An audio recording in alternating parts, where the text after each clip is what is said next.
Comparison is the thief of joy. Yeah. It will rob you. It will rob you. So stop it.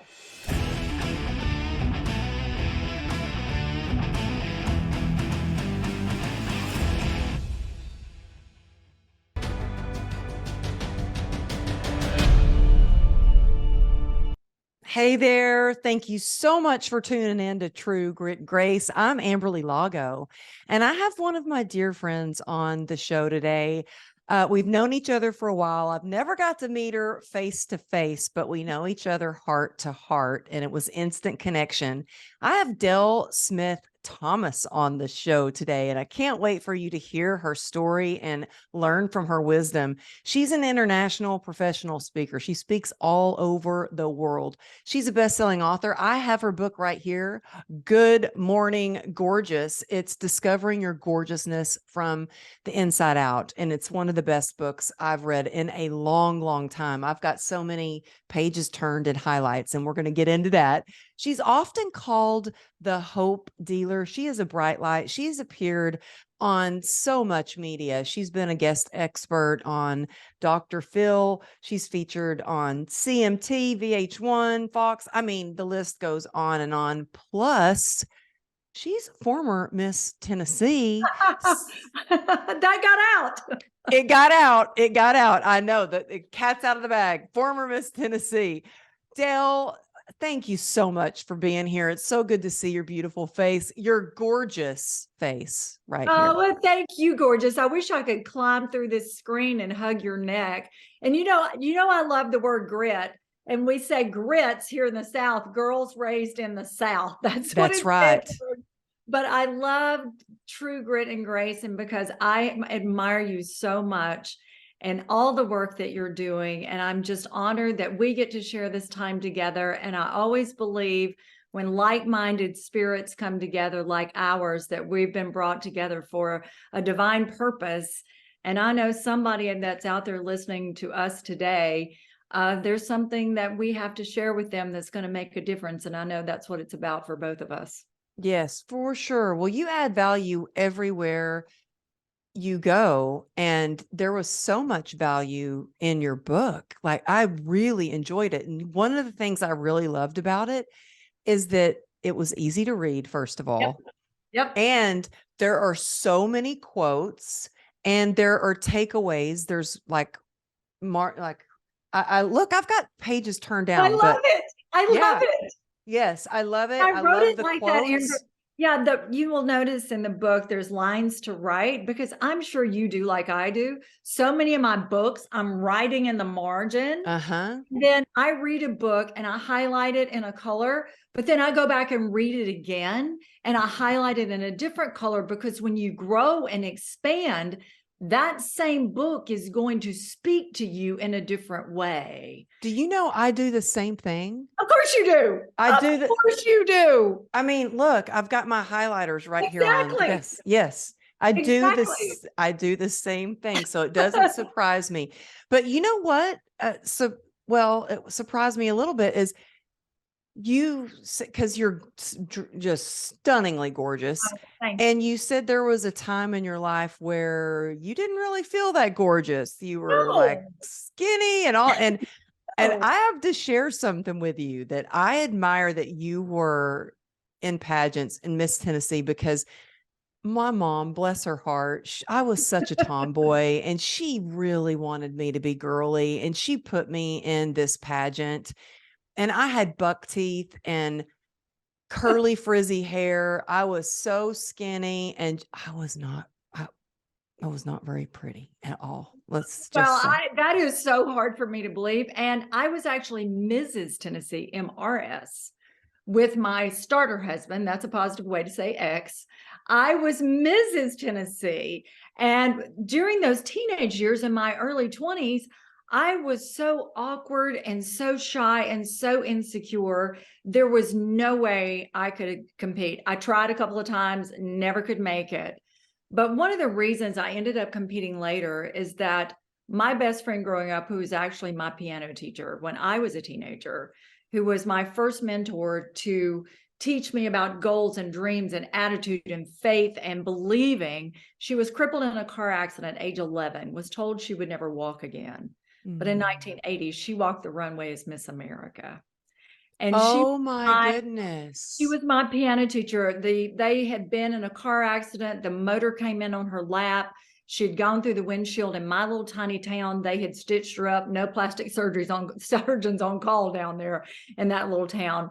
But when I came into her life, she was that mentor, that bright light that kept telling me when I would say I couldn't do something. She said, I learned how to walk again. God has a bigger plan for me. And so she started dripping that truth into me. So fast forward 10 years later, I was honestly trying to stay home and raise my baby. And I was trying to teach girls how to have a transparent, authentic interview in pageants.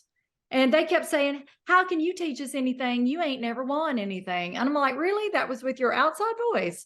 And so they said, well, why don't you enter the Mrs. Tennessee pageant? I'm like, there's one for married women with kids. And so the first year I competed 56 women in the state pageant. I made the top 10. That was it. Second year, I came in second runner up. And then wait, how old were you? I was 29. I won at 30. I won at 30 with a baby. And, that's how my speaking career started. People started asking me to speak. And honestly, I was just trying to increase my fee from $20 an hour to $25. That's all I was trying to do. And I thought if I could win the title, I could increase my fee and stay home with my baby. And I ended up winning. And, I said, God has a sense of humor. She was 1980. I was 1990. I didn't win the big sparkly hat at the national. But that was the year I started speaking. People would say, well, can you tell your story about growing up poor and being insecure? And so I started telling stories. Wow. And so I leaned in and said yes. And I want to encourage those of you that are listening to us, of course I was scared, but I just leaned in and said yes, even though I didn't have any idea what I was doing. And now all these years later, as you said, I consider this not just my career, it's my calling, just like it is for you. And when you step out into a calling, you just have to face that fear and I believe that every time I speak, there's at least one person that is sent there to hear that message because I'm just the messenger. Wow. So that's how your speaking career started. Well, I know that we have a lot of listeners that dream of speaking and sharing their message, because I believe everybody has a story and there's always something to teach and there's always something to learn from every single person. So what would you suggest to someone who wants to become a speaker? Well, through the years, of course, through the last 25 years, I've been asked that question so much. And the first thing I say is sit down and write 20 minutes of your story. And remember that stories sell and facts tell. And I was a storyteller and I didn't know anything about this industry. I didn't know anything about this industry when I first got into it. And so I just encourage people, you've got to find that quiet time and you've got to get to know yourself first. And then I feel that you just have to bring that to the stage, with authenticity. Because when I step on a stage, people ask me if I'm nervous because I've spoken to, audiences of 15,000. But the answer is no, I'm excited because I feel like I'm giving them a gift. Now, if I'm there to take an evaluation or trying to get something from that audience, yes, I think you would be afraid. But if you are wanting to speak and share your story, you just have to realize that that is your gift that you're giving. And what they do with that gift is up to them, not up to you. That's so true. Do you know who Dan Clark is? Of course I do. I figured you did. Of course I do. He's left me a voicemail last week. Are you serious? Yes. I haven't heard from him in months. Oh my goodness. What a small world. Last week. And I'm like, I don't even know where I was. I think I was speaking in South Carolina and then on my way to LA. And I called him back and he didn't answer me. I'm like, Clark, you just called me. That's how he is. He will message you, then you won't hear. That is hilarious. Of course I do. Well, I love him. And I I do. remember I was doing this, I was landing in Arizona to speak at an event. And I had just written in I'm old school and I have a paper calendar. I just written in there, call Wait, Dan. I'm out. So do I. Do you really? Absolutely 1000%, because Uh, I believe writing clarifies thought. And every time I put something digitally, I don't remember it. But when I write it down, physically write it, I remember. I have a physically written calendar. Yes, ma'am. yes. Yes. Okay. Well, High good. five. See? High five, girl. Well, I know. I love it. I love it because I feel the same. And I actually, Dale, I hand wrote about 90% of my book. Oh, I did too. You did too? Huh. Okay. Okay. Yeah, well, you are my soul sister. Yep, absolutely. But I was landing in Arizona. I'd written on this sticky note to call Dan. And as soon as the plane landed, my phone started binging. My first message was from Dan. Of course it was. And I said, wow, you won't believe this. I said, I'm on the plane. And I actually wrote myself, you popped in my head and I wrote myself a message to reach out to you.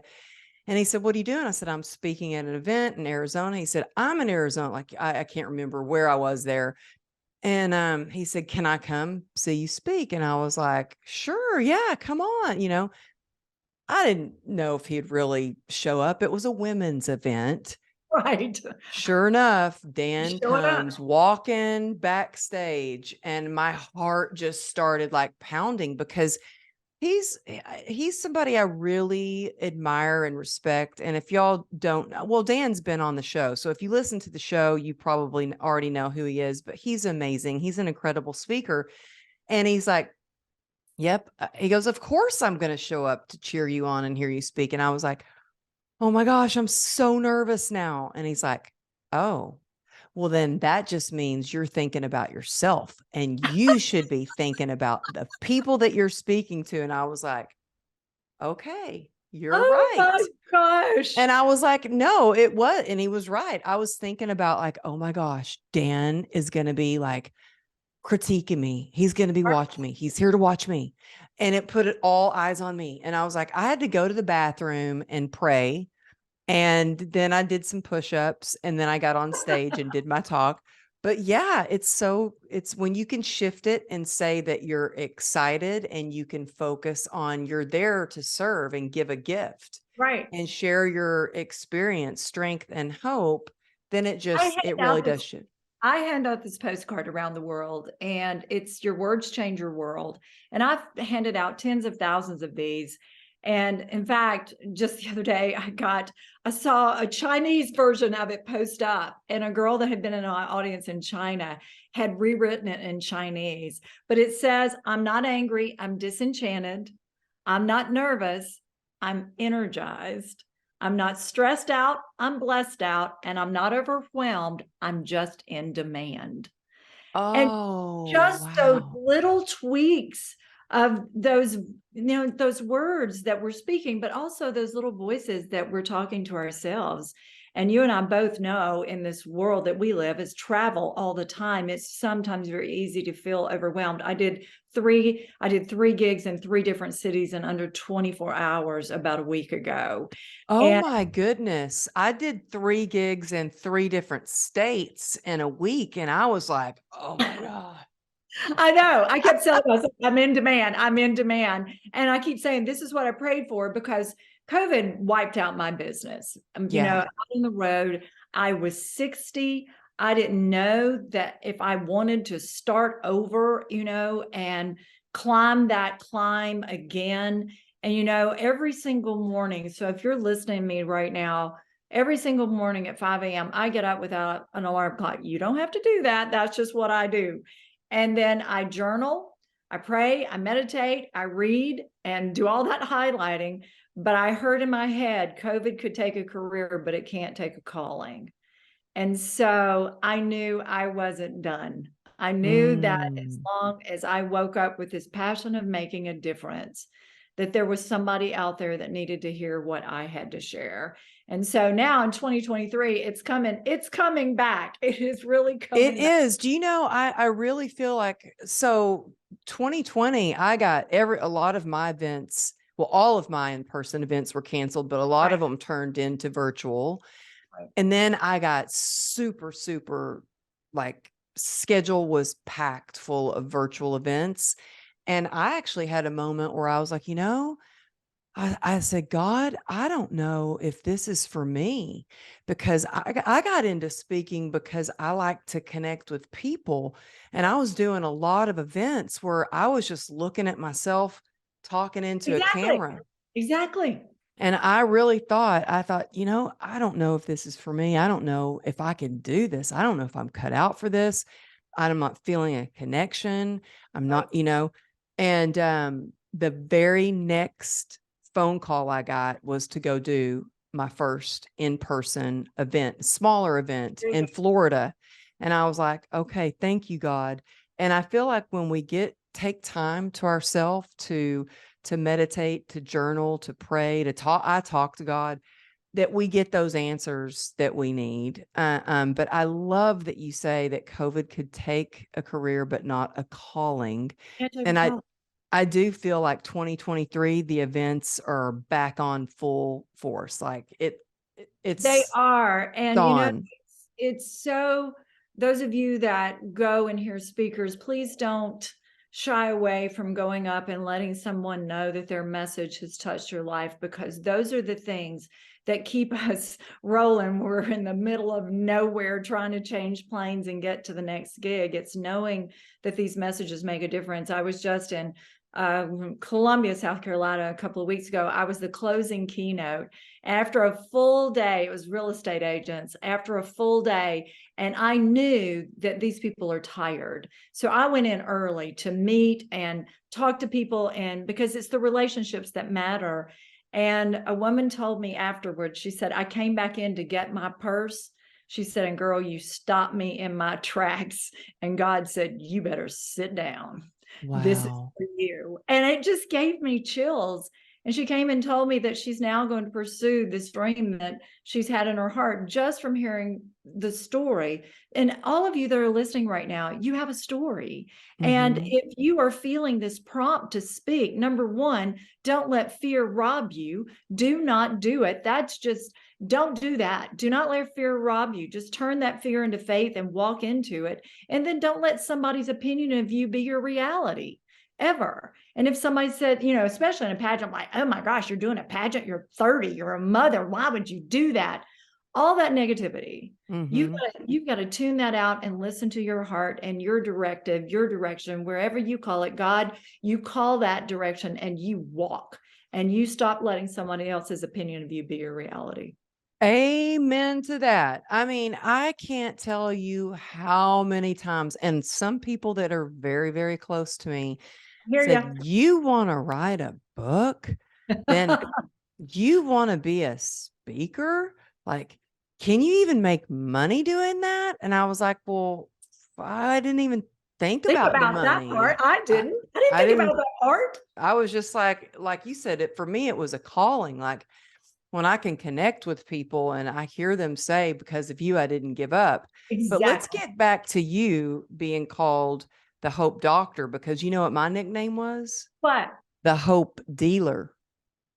Oh my, of course it was. The Hope Hey, Doctor and the Hope Dealer Taylor, and coming here to we go. you. We're going to go on tour, y'all. Y'all just better look out, because these two blondes may be out. We may roll this out together. That's right. I got a letter from an audience member that told me how important the message had been to her. And she wrote me this beautiful letter. And at the very end, it said, P.S. Your name should read Dale Smith Thomas, PhD, the Hope Doctor. Here's how I define hope: helping other people excel. Mm. And so That's what I do, and that's what you do, and that's what anybody listening to us, you can be a hope dealer, you can be a hope doctor just by speaking life to someone today, or making that phone call and say, are you okay? Or making that, or Good Morning Gorgeous came because I challenged women to get up and tell 5 other women good morning gorgeous. And just last week, I happened to be there the second day on a speaker's panel, and a sweet woman came to me. She said, I text all of my friends and family this morning and said, good morning, gorgeous. This is what I just got back. Has your phone been hacked? Because people are not expecting that. And I hear that so many times. People are like, you are not going to believe the response I got. But when people do that, good morning, gorgeous, good morning, champion, we speak life to each other. It lifts us all up, and collectively, we together make a difference. It's so true. If you can just spread some kindness and positivity, and I smile at people when I see them, strangers in the market or at the post Me office. too. And when you see somebody that doesn't smile back, I just know that they really need an extra dose of Right. some love and light, and maybe a little Jesus on them. So That's I right. really make That's sure right. just say hello, Yeah, just boy, they really need some of it. So I right. mean, And I but know you see those people as you travel, as I do. These oh people yeah, losing their minds over the plane not flying on time. And I'm thinking, losing your mind is not going to make this plane fly any faster. You I know that. know. You've just ruined your own day. I Because know. that is what I had to learn, because I was that negative child. And the reason I can speak so passionately about this, because I was this. I grew up in a very, we didn't have hardly any money growing up. I grew up out in the middle of nowhere. I was shy. I was insecure. We weren't talking about what I was going to do, for a life. My mother just wanted me to get a husband by the time I graduated high school. Well, I lived far out in the country. No boy was coming after me. So that I was all of that. And so I had to do the work to reprogram all of that negativity. And I did that by reading the books. I remember the very first book I ever read was Seeds of Greatness by Dennis Waitley. And Really. Seeds of Greatness. And I went on to meet Dennis years later, which was just, so amazing. And Zig, and I've been on the program with Zig. And I started to just overdose, basically, on all of those old classics, The Magic of Thinking Big. I don't know if you know that book by David Schwartz, and it's old, and all of those books. And then I started changing the people that I was around, because those who do not increase you will decrease you. That And is important right there. And right there. I can see, well, I feel a difference. I am very sensitive to energy. I mean, energy is everything, and everything is energy. And Absolutely. I think that when you're around people who are energy vampires, they're Yes. negative, they Yes. complain, it brings you down. It physically like weighs me down. In fact, I was just speaking at an event, and I had someone come over, and they knew I had CRPS, and they were asking me about, I mean, I was on a high. I had just gotten off stage. I had hugged some people. I was like know, feeling so know good. how that is. So good. And they came over, and they literally they were pulling down on my arm, and at the same time complaining and talking about pain. And I could feel like heavy, heavy, heavy. And I had to literally like kind of pull my arm away and like stand up straight, and then go, oh my goodness, how can I love on her, but also protect my energy? Because Right. it makes a difference. But also, Dell, if you have somebody that wants to be positive, or you have somebody in your life that you wish that person, your friend or whatever, could be positive, or maybe it's a parent, maybe it's a relative that you're like, gosh, I wish they could be positive. Mhm. How do you get them to make that shift? Because if you can, you talk to them, you try to shift their mindset. Do you slip one of those books in their mailbox? Because I feel like you can lead a horse to water, but you can't make them drink it. No, you can't. I think everything comes down to one thing. It's a choice.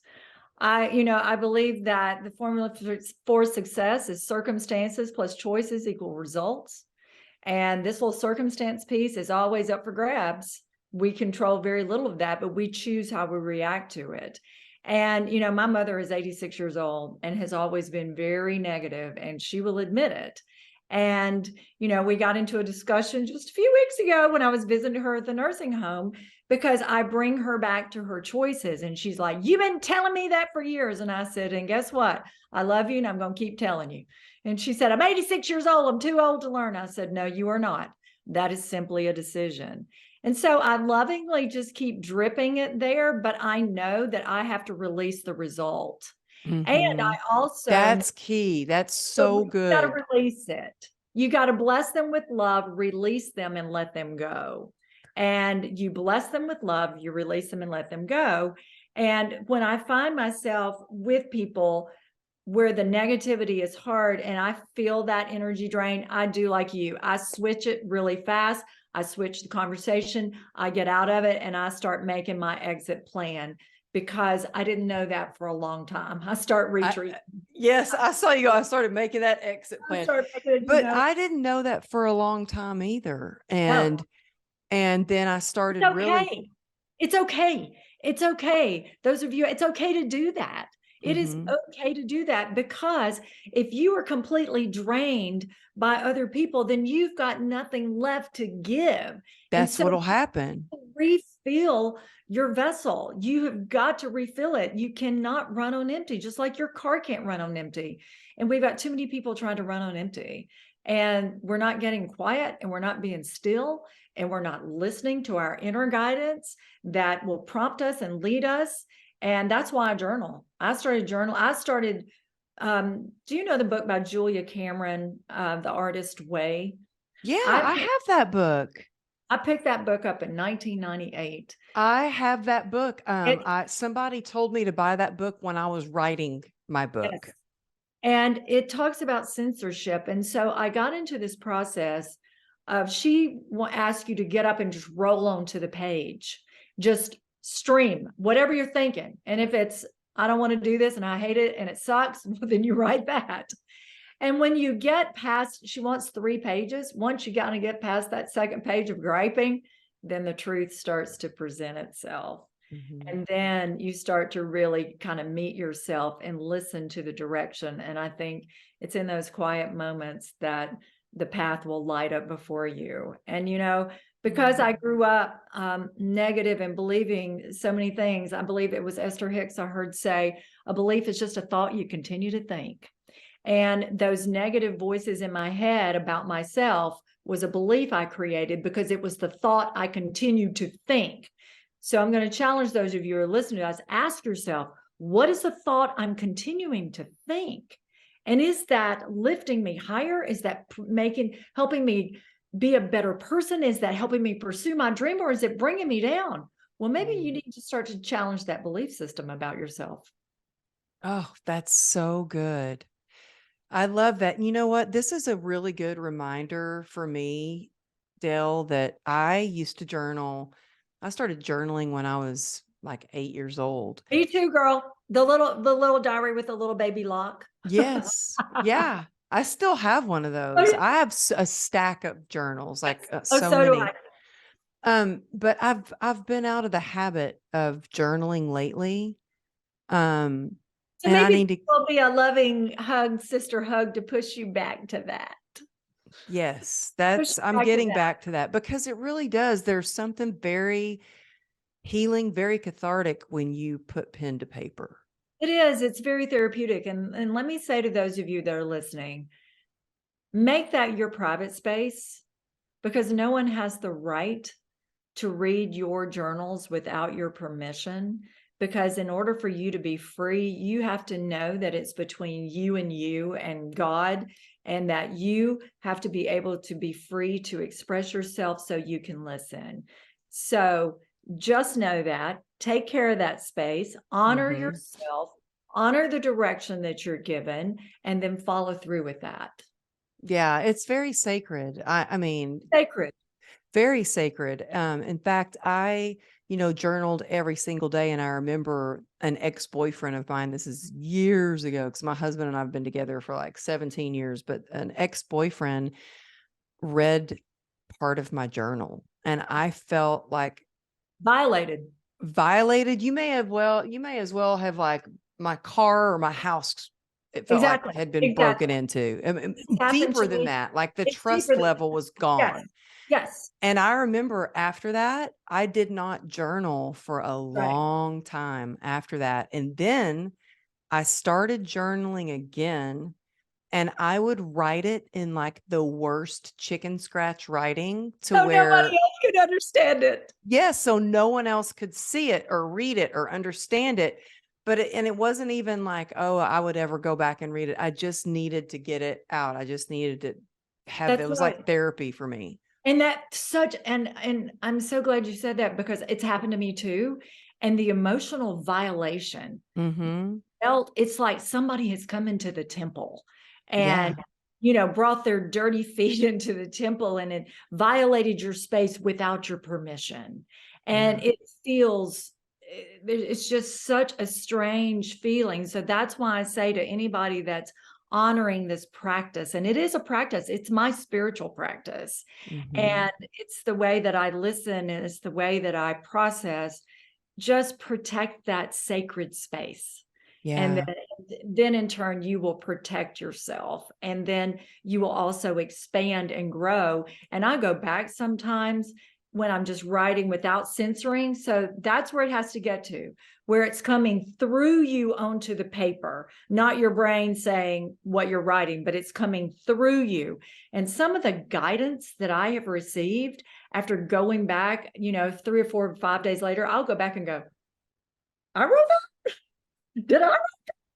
And it would Yeah. be something that felt that I knew came from a higher place. Mm-hmm. And it's a very divine and sacred. So I'm going to be your soul sister and say, I am going to encourage you and love you back to your journaling, my sister. Okay. Thank you. Because I take that quiet time in the morning and I had just let other things get in the way of the journaling part, Mhm. but you It's have the easiest inspired thing to me. let go. That's the easiest thing. But you know what? I've done it so long now, so consecutively and consistently, that I feel it in my soul when I'm not doing it. I Mm-hmm. feel it. It's just like I feel it when I'm not going to the gym, and I'm not Oh, working. yeah. I Yeah. feel it. Well, this is kind of that soul workout feeling that I feel it when I don't do it. So I'm telling you, guys, if you want to speak, if you want to write, I believe one of the best places to start is right here with that journal,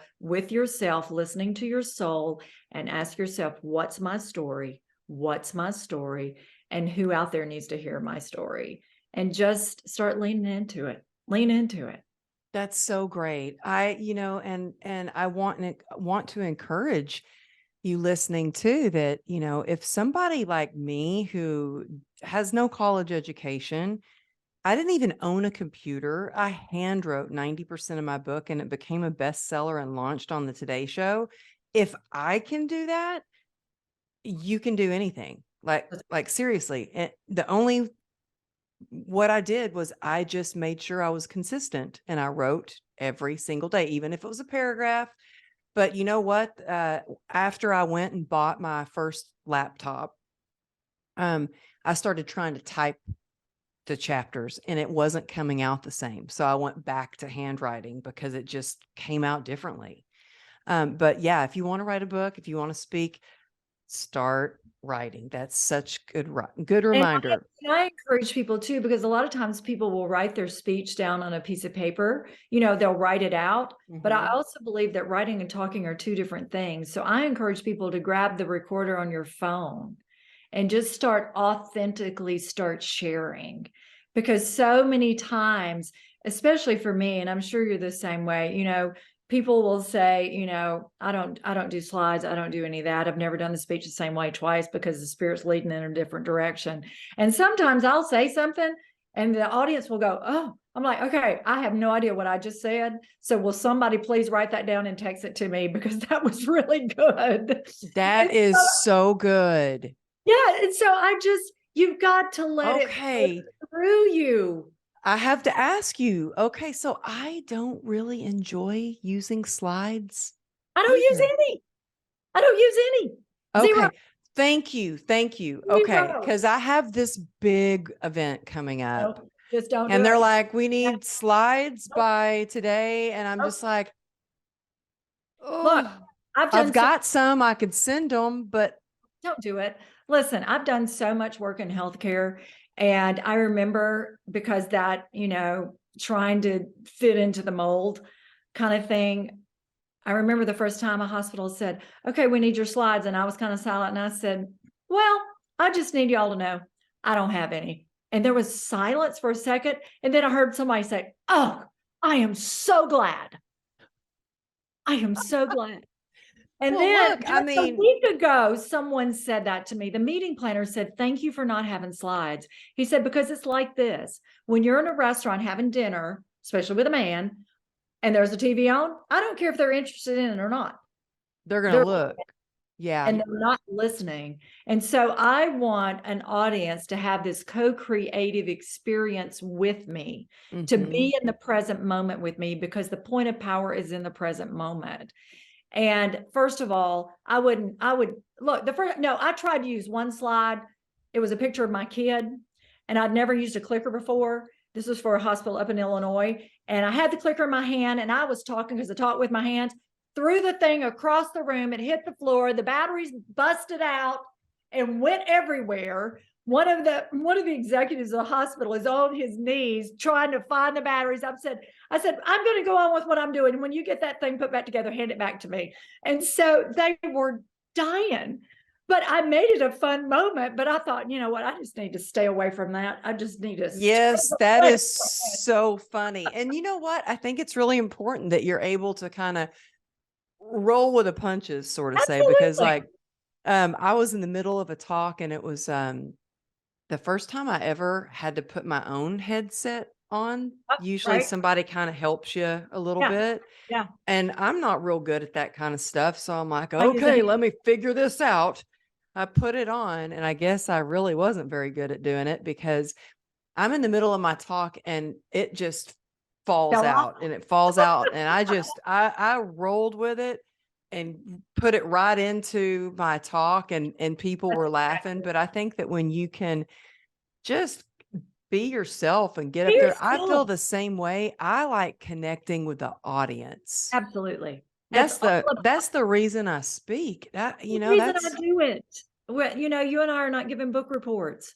We are mhm. giving stories and life stories, and we can see these faces, and it may trigger something, a story that needs to be told that maybe we didn't really plan to tell, but God said, this is where you go, and you are willing to take that leap. But I realize that if I've got 16 slides and I can't venture off my path, if the slides are this or that, and it's just not who I am. And I wasn't sure that corporately, that they were all going to push back, but nobody has.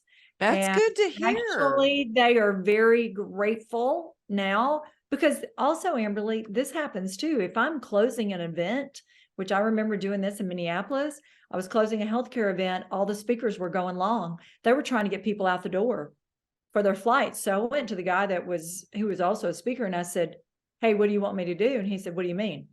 I said, well, from where I sit, this last speaker is 20 minutes long and you need them out by 4. Do you want me to cut this to like 40, 35 minutes?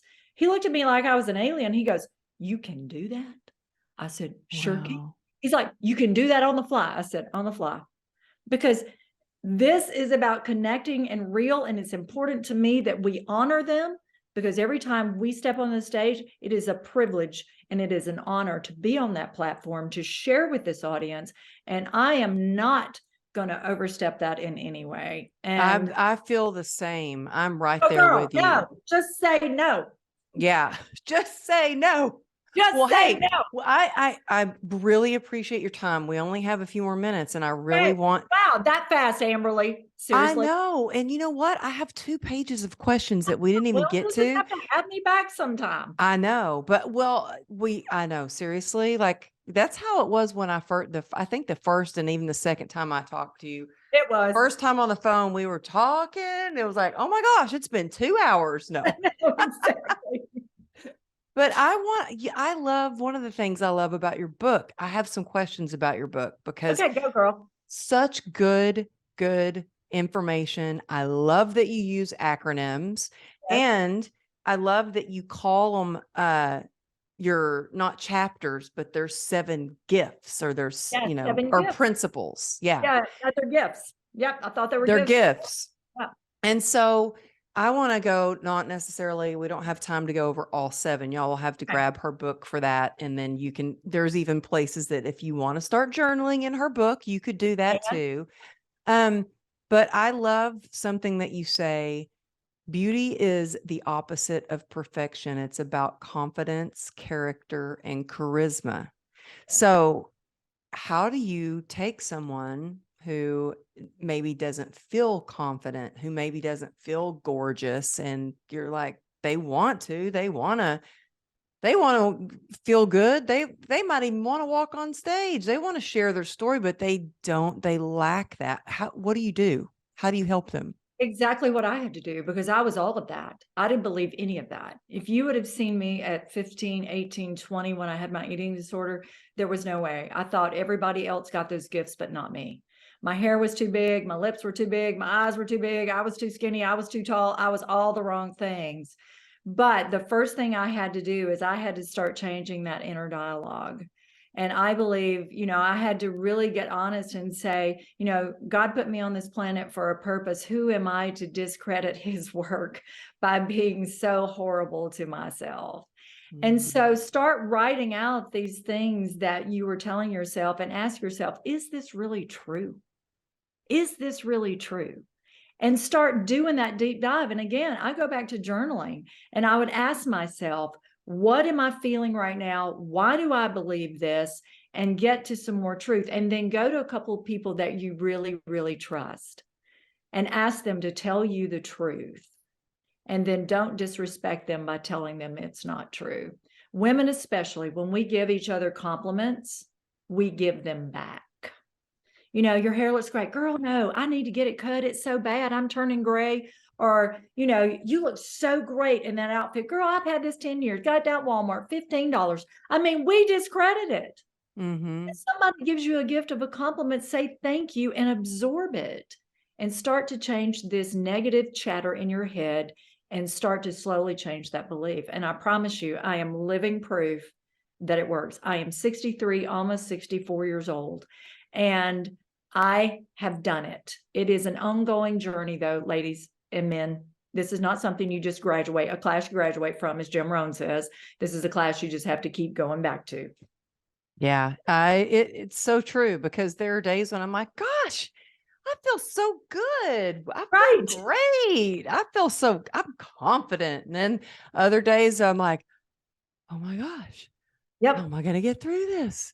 And you know I what? feel That age of comparison, I think, which is very easy in our industry, if we start looking at other people and comparing yourself to someone else and to their success or how many books they've done or how many gigs they're doing or how pretty they are, comparison is the thief of joy. yeah. It will rob you. It will rob you. So stop it. So stop it. It's so true. And also I think it's important that you shift from, if you are looking at someone and you're like, wow, look at how much they're doing, and oh, their book's best selling, or oh, they got booked to speak on that stage. You go, wow, if they did it, I can do it too. When you're Exactly. happy for their success and you look at them as that's inspirational that Absolutely. they achieved that. Yeah. Right. And these words that I gave you, if anybody wants one of these cards, I can send it to them in the mail or digital, either one, if they want this card, because I have people that keep these cards stuck around just to remind yourself, You're not stressed, you're blessed, you're not overwhelmed, you're in demand, all of those little things. So if anybody, Oh, you I'm are so happy kind. to give that to anybody that wants it. Okay, and y'all, seriously, she sent me a book, and a lot of times I'll get books in the mail, but she sent me like a sweet card that I saved, and I have the access card You have too. the access card Yeah, I too. use it as my bookmark. Good. I'm so But what's the best way for people to reach you? And then I have one more question. I'm on all the social media, Dale Smith Thomas, that's Instagram, Facebook, LinkedIn, and then dalesmiththomas.com. You can go there and send me an email. And Is that the best way they can send and you? I respond to all of it. So there's a contact form there and there's an email. Either way, it comes straight to me. There is not some gatekeeper in my office. I am the gatekeeper. So you're looking at the team right here. That's my goal this year, is to get some team members around me, because Yeah, all this year is to expand and just reach more lives, as many as we can. And maybe the hope dealer and the hope doctor are going to go on tour. Speak that I up. know. I think so. But yeah, it's a lot. I'm the gatekeeper. I'm the Yeah, you're team all right that now. too. I take that back. I've got a great Christine, if you're listening to this, editing this podcast right now, I I appreciate need you. Christine. Uh, she's amazing. I have a podcast producer, and I got a great graphics team that helps me get the podcast out, or else I'm a little technically challenged. Like, this is So a am big I, deal for girl. me Oh, to girl. have a podcast. I And got upset so, early because I was afraid I wasn't going to get in the right room, sister. I got in early okay. just for that. I just want to say to you, keep shining your light, my friend, because you are making such a difference in this world. Thank you for all that you're doing. I Mm. am one of your biggest supporters and biggest fans, and I am right here. If you should ever need me, I am right here. Well, thank you. You are making a huge impact in the world, and you just shine so bright. I appreciate you so much being on the show. Um, can you tell us one last thing? Because I want because you have a ton of acronyms. Well, I do. maybe I should ask you, what is your favorite acronym that because you've got one for beauty, you've got one for crown. I like the crown one, and I like the hope, helping other people excel. So that's an easy one to write down. But crown, and so many times people think crown is beauty queen. No, I believe we all come to this earth. God sends us with an invisible crown on our head, a crown of self respect, a crown of worth, a crown of what we're supposed to do in this world. And then what happens is we dip our head in disrespect to ourselves with low self-esteem, and our crown falls off.